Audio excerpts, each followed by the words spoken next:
Hey there guys, this is Shadow Gamer.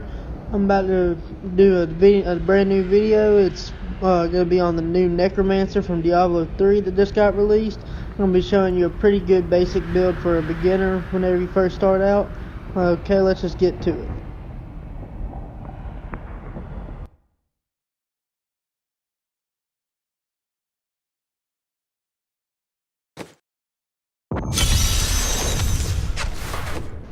As you can see from what I've got right here, mine is really truthfully a basic beginner's build. I've got a few legendary items here and there, a few gems socketed. My stats aren't too bad, but they are still kind of in the beginner phase. I'm going to be doing another video once I get the armor set that I'm actually looking for and the right weapons set. And I'll do another video to show you all that. But right now this is just a beginner build. For the first primary attack skill, I still have bone spikes. I equipped sudden impact because of the fact that it actually stuns enemies, and that's actually really good in Diablo if you're trying to get in a lot of damage points.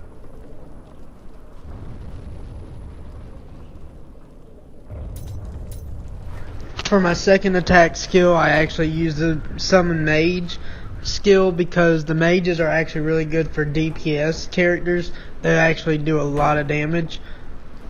I also have the Singularity Ruin equipped because with it you can actually summon more powerful mages by using up all your essence, which if you combine it with the first skill, the bone spikes, you can actually get more essence and then summon even more mages.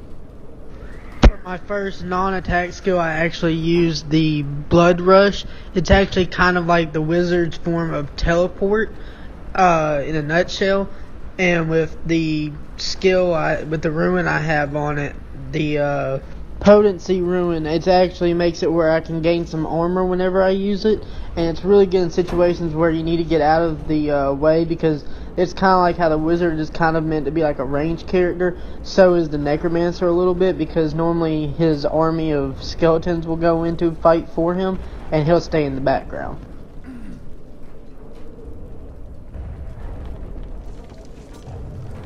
For my next skill that I use the Ferality curse.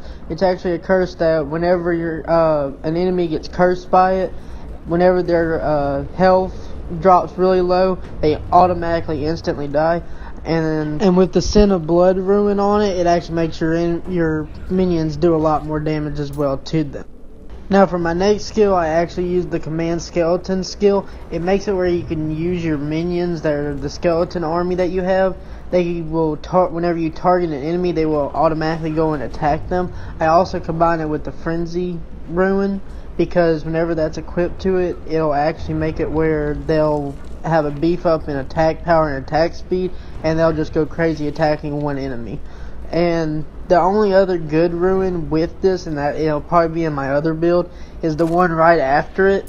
What it does is it makes it where you can have the skeletons actually heal you instead of going crazy attacking people. They'll actually run back and heal you.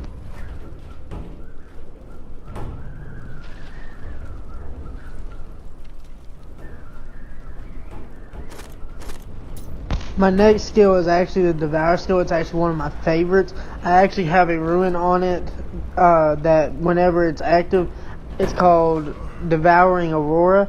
It makes it where you can automatically devour corpses that your Necromancer will leave behind, and it will regain your essence, which is what you use to cast a lot of your abilities.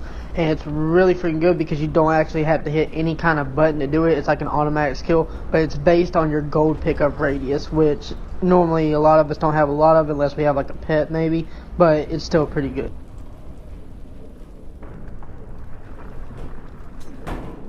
My first passive skill is actually the Extended Servitude skill. The reason I chose this is because it actually extends the amount of time the skeletal mages are out, which, like I said before, they're your DPSs, they're your tanks, and they need to be out as long as possible.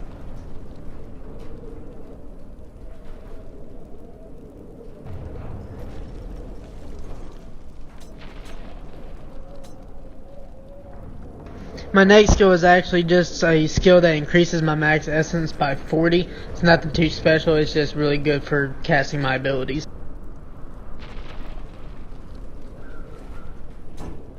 My next skill is called Spreading Malediction.